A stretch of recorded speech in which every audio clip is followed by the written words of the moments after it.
Welcome, everybody, to another 914 Wired podcast. I'm Charlie Stern. My co-hosts are Dina Seward and Peter Moses. We have an interesting guest with us today. Expect to jump right into things here. Hector Santiago is running for the city council in Yonkers. As we speak, it's the day before Election Day. And so we're going to get a sense of what do you expect to see in the polls, and we'll get to that in a second. Peter and Ardina, what's been happening for the past week?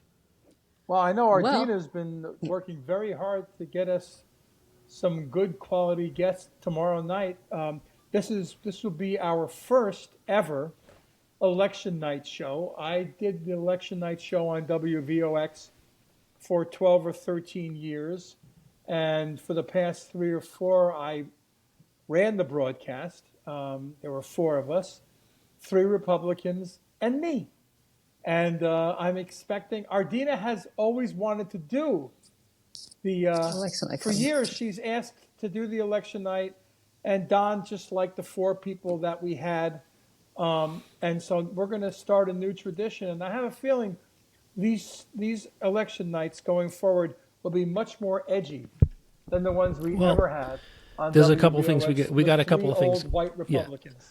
Yeah. Well, we have a couple of things going for us. So as podcasters, you get the flexibility to kind of do things the way you want a little bit more, right?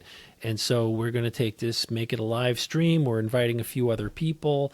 Now, by the time people hear this podcast, the live stream might have already happened, but you could go to the YouTube channel, click live, and you'll be able to watch the playback. I don't know how interesting a playback of election night coverage would be, but you could do it theoretically if you wanted to. But yeah, it looks exciting. We have a few people coming in tomorrow, and it's the famous Peter Moses format from years gone by in VOX, updated and brought over to a live stream. So that's sort Hector, of the big before news. we get any further, thanks, Charlie. Before we go any further, where are you going to be tomorrow night? Originally, I wanted to be home sleeping after, but my friends and family are putting together something at a local deli. They're catering the whole thing. This deli actually named a sandwich after me. It's called the Hector Connector Special. It's called the Snap Stop. And so it's a community partner. I've done a lot of community outreach there, even before elections. And so they got together, and we're going to be there just hanging out. Really diverse crowd. I have a bunch of... What's the name of this deli in case people want to go So meet? it's called it's called Snap Stop, downtown Yonkers, 19 Main Street. Really cool spot. Like a 6 space. So what's in your sandwich? I hope there's no bologna in your sandwich. Oh, No. Oh my God, that's so funny. I wish I had one of those hi-hat sounds on my mixer that I could put that in there right now. It's so funny you said that. I ran into someone in the district yesterday who was so disgusted with like the current council, my opponent.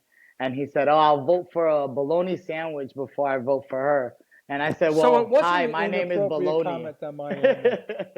Yeah. So I said, hey, my name is, I'm glad to be your bologna sandwich. And so we had a great conversation, and I was able to have him jump on board.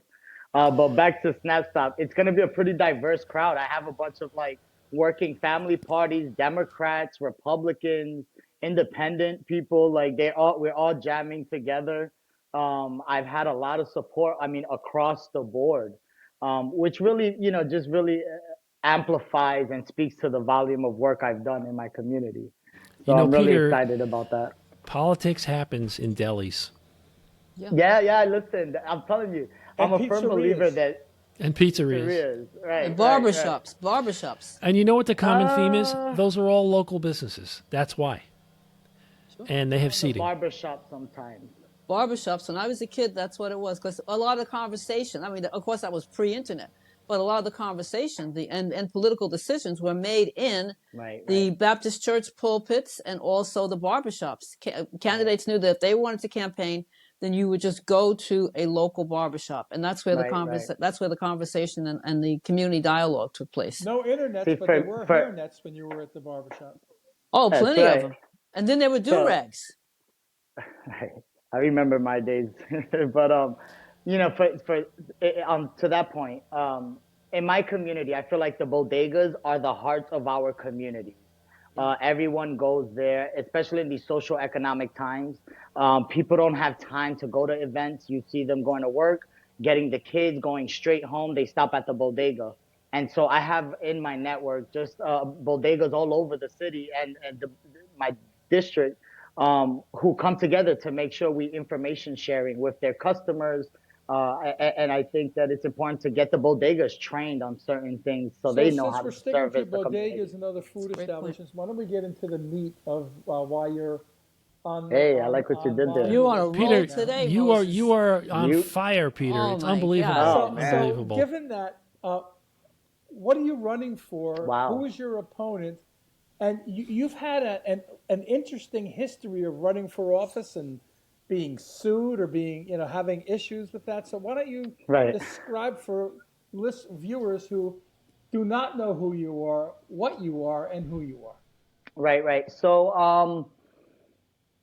I'm a doer. I don't really sit around and just try to have 100 meetings. My history that I'm known as Hector the Connector in Yonkers. I'm a human rights commissioner here in Yonkers. I am a climate safe task force member. And a lot of our things have been implemented into the city's planning. I sit on several boards and commissions. I am the founder of Stop and Shake, which is a police and community program that I started about 6 years ago to bridge the communication gap. And so I've been active in the community for more than a decade. And me running is just another point in my life where I just can't sit still. What are you running? But I what are you know running for? What are you running I'm for? running. I'm sorry. I'm running for Yonkers City Council, third district, and it's part of my activism.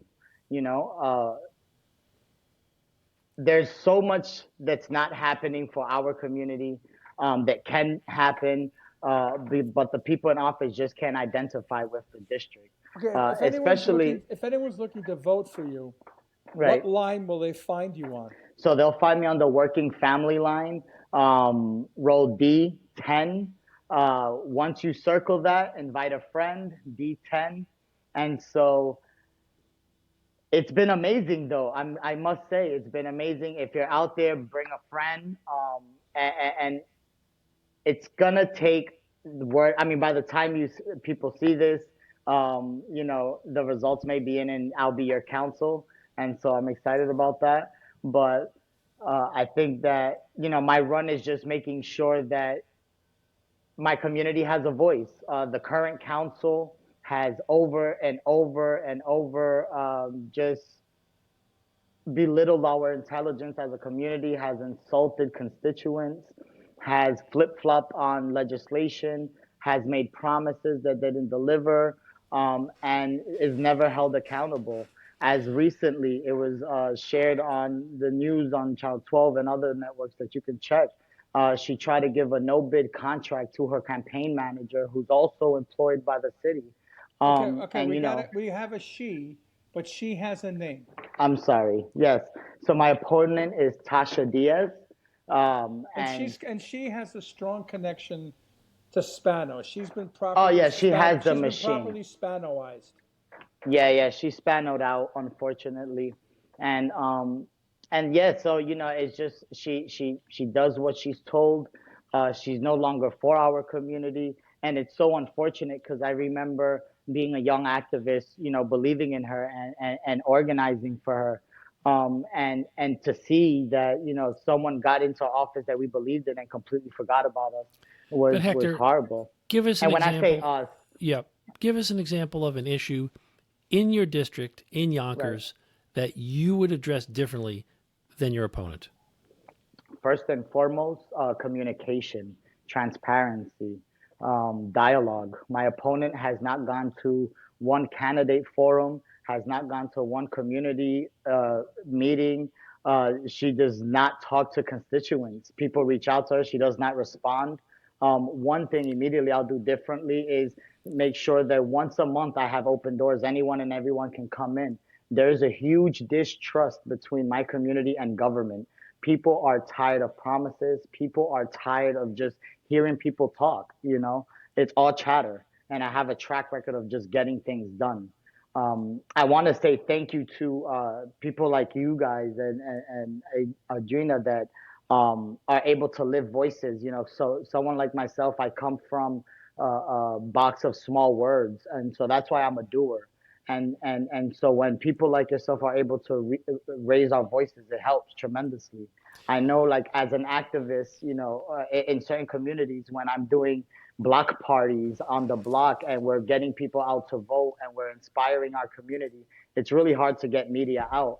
But when there's something negative, they bring out the choppers. And so highlighting, good work and, interesting things in our community is awesome. And so I appreciate that. Yeah, I want to say also, Hector, your opponent came in with one level of power, and since she has been in office, Tasha Diaz, her level of power has started to ascend. Right now, your district is in an area of very intense high-rise development. We're not just talking about regular run-of-the-mill high-rise. We're talking about luxury development in the Ludlow Park area that a lot of people have been opposed to. Tasha Diaz voted in favor of it because she's cozy with the developers, and it basically kind of signals more luxury high-rise development in the district in which you are running for. So where would you stand on that differently than Tasha, or would you take the same position that she's taken to let the No, developers? absolutely not.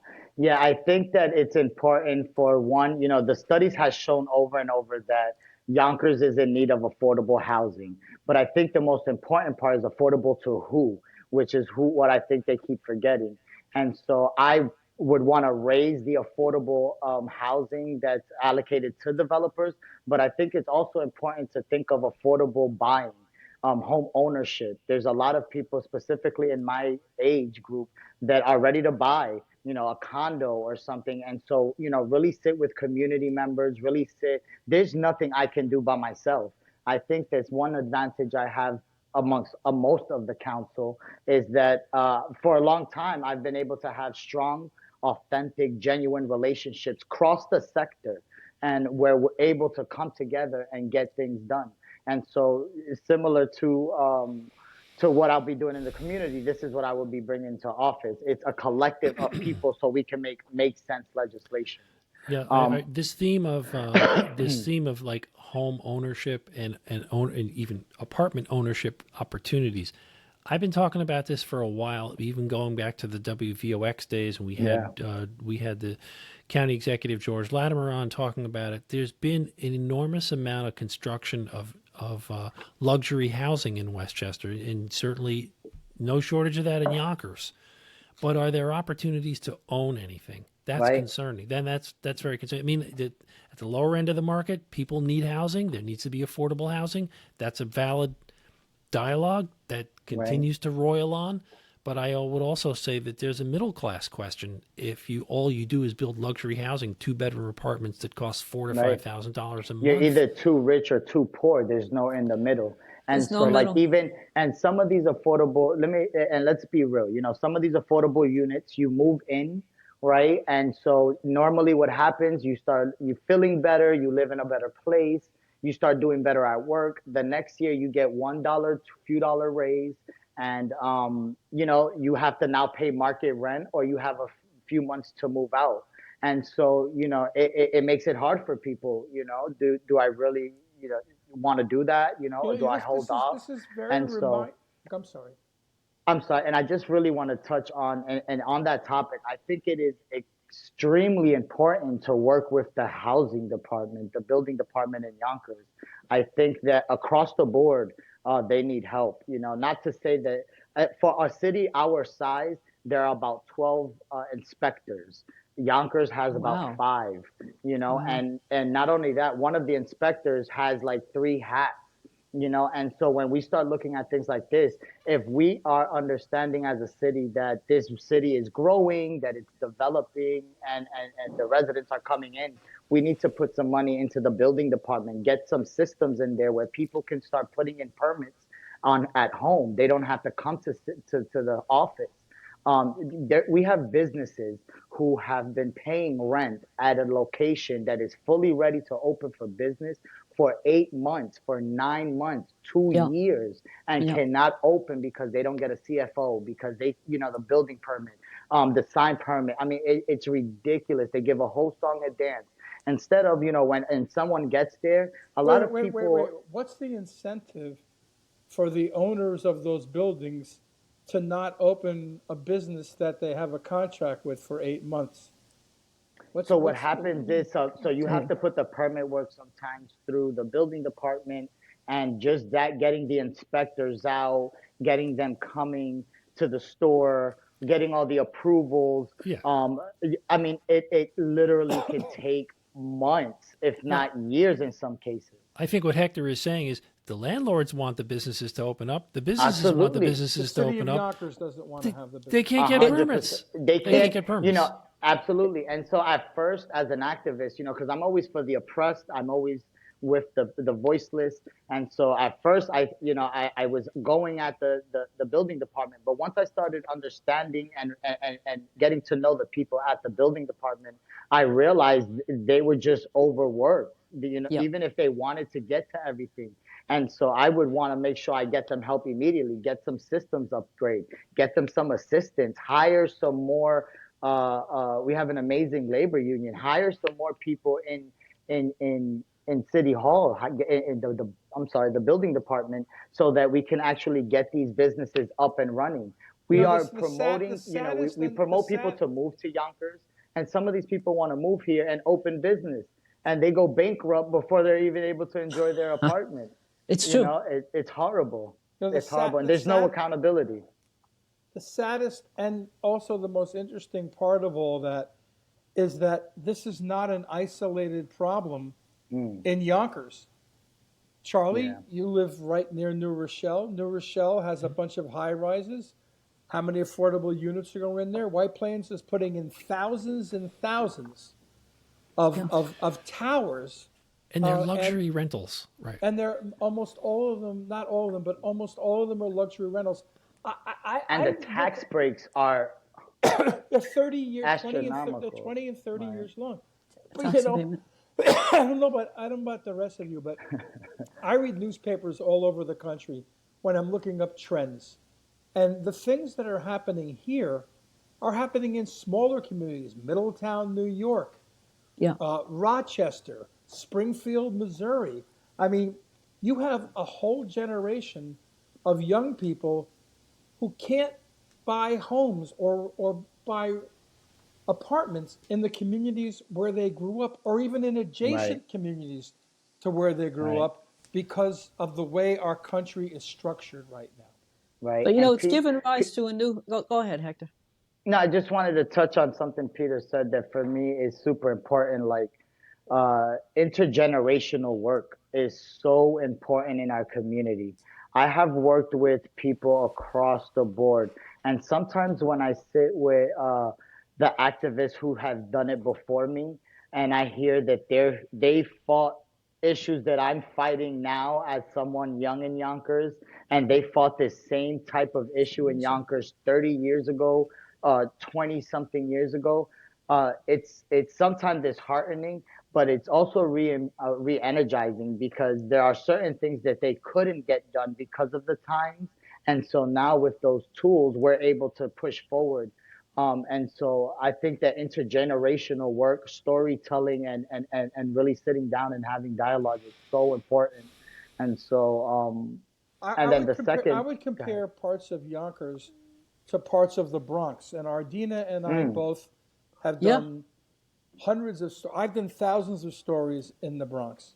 And I look at what's happening in Melrose.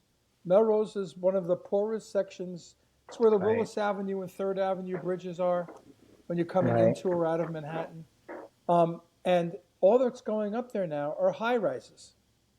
Well, Yonkers is now referred to as the sixth borough. Yonkers is now referred to as the sixth borough. So it's considered an extension of the Bronx. But if you look at what's going on in the usually marginalized neighborhoods in the Bronx, these are all red line districts. In other places. And by the way, when they're putting up this luxury housing, what are the services being rendered in those neighborhoods? Are there And if I supermarkets? right. No. No. Right. I Are want to there? add to that too. There's a bit that's a big issue in our community as well. Like these developments are going up, and just even the accept that them putting they're proposing and accepting the projects are within a week or two. You know, Yeah. and so us as activists, it takes us a week or two to kind of rally people up, get the community. 9 out of 10 times, the whole community are not for this. But by the time they are able to voice their concern, it has already been passed. But And I think that one of the things that's happening Yeah. in Yonkers is sort of the opposite, but the same as what New York City did in the outer boroughs. They would put public housing on the waterfront, right, where there's no trains at all, no subways, limited buses, almost no supermarkets. In Yonkers, what they've done is the opposite, though. They've taken the waterfront and given it to developers to Yeah. put in right. luxury housing, which is the opposite of what New York City did, but it's just as bad. I think we need to see more, mixed development, and again, that takes a village. I'm a firm believer that it takes a village to raise a child, but it takes a bunch of loving relationships to create the village. And there's not enough of that in our community. Our community has a huge distrust to politics, to government. They don't believe anything, and they just want to see action. I think I want to give a shout out to like even Corazon Pineda. Corazon Pineda has put through maybe 30 pieces of legislation. Only but a few got passed.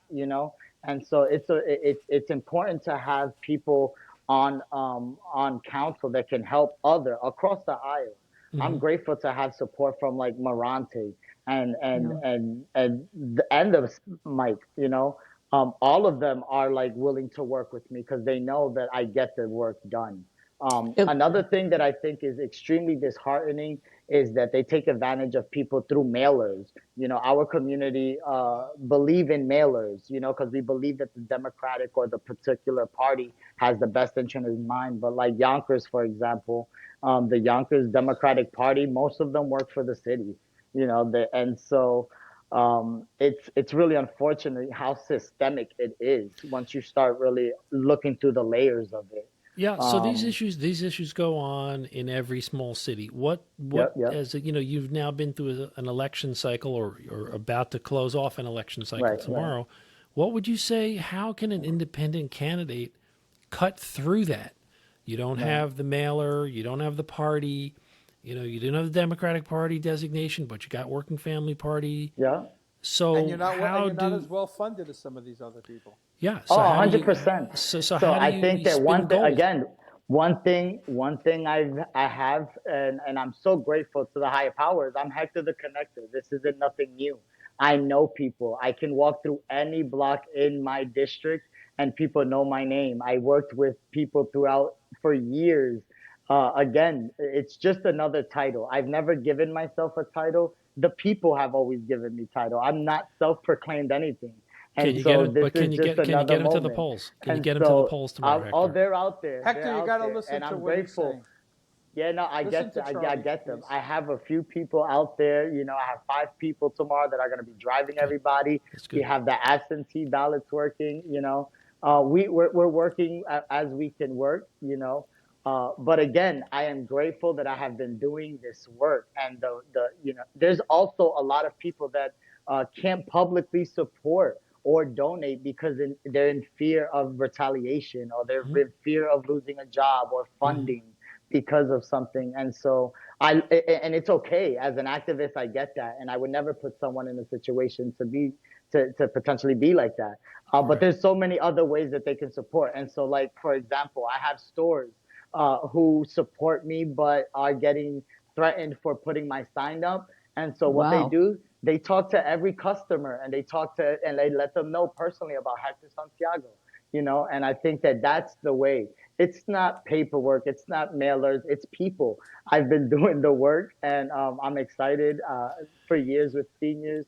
And again, win or lose, after this year, my goal was to finish this off. I had 7 months, fighting the city and the police in court. I was able to prove my innocence and win that. Hector, So, hold on one second. yeah. Ardina, did you have one, like a closing question for Hector? Yeah. What is the most glaring difference between you and your opponent? Communication and loving relationships. I think that immediately, when looking at the track record of the work, I walked from Yonkers to Albany to raise awareness on mental health and get money allocated to Yonkers, 168 miles. You walked 168 miles? Yeah. If you look it up, how long did it take? 5 days. Oh my God. Where'd you stay? And then I got there. Every night I stood at different hotels. I stood at one guy reached out to me when I got to Woodstock. I did somewhere upstate and somewhere up there, and I stood at that guy's house. And by the time I got to Albany, somebody had paid for my Hilton stay. Wow! And so this was a demonstration of what, Hector? So I did this to raise awareness on mental health. Okay. And then when I got there, we were putting Yonkers on the map to get funding allocated to Yonkers. You can look this up. It's all documented. And so I walked the walk and I talked the talk. And so 168 miles. And funny enough, when I got to Albany, they told me Cuomo at the time was in New York, Manhattan. That's wild. So there you have it, folks. It's Hector Santiago running for the city council in Yonkers. In which district? Third district, Yonkers City Council. Yonkers City Council, 3rd District. And he's Hector the Connector, and he's also walking the walk 168 miles from Yonkers to Albany to demonstrate his dedication to his cause. Thank you for being our guest, Hector. Ardina and Peter, any closing questions for Hector, or are we kind of thinking about what we're doing tomorrow night? We may indeed call on him tomorrow night for a quick update on what's happening at his headquarters. Yeah, Hector, we're having an election night show, as we heard at the beginning, so we may reach out to you now that I got your cell phone number. We're going to check in and see what you're doing tomorrow night, okay? I love it. Yeah, please give me a ring. I'll be aware. You can give us a live report from the deli. That's right. You'll see you'll see the headquarters. Exactly. All right, well, thanks again, Hector, for being our guest. Peter and Ardina, thank you for another great week of 914 Wired. We'll be back tomorrow night with a special show at 9 o'clock. By the time you see this, that show might be over. You can see it on YouTube. You can play it back on YouTube. And that's it for 914 Wired for this week. We hope you'll follow and like the podcast, send us comments, and thank you, everybody.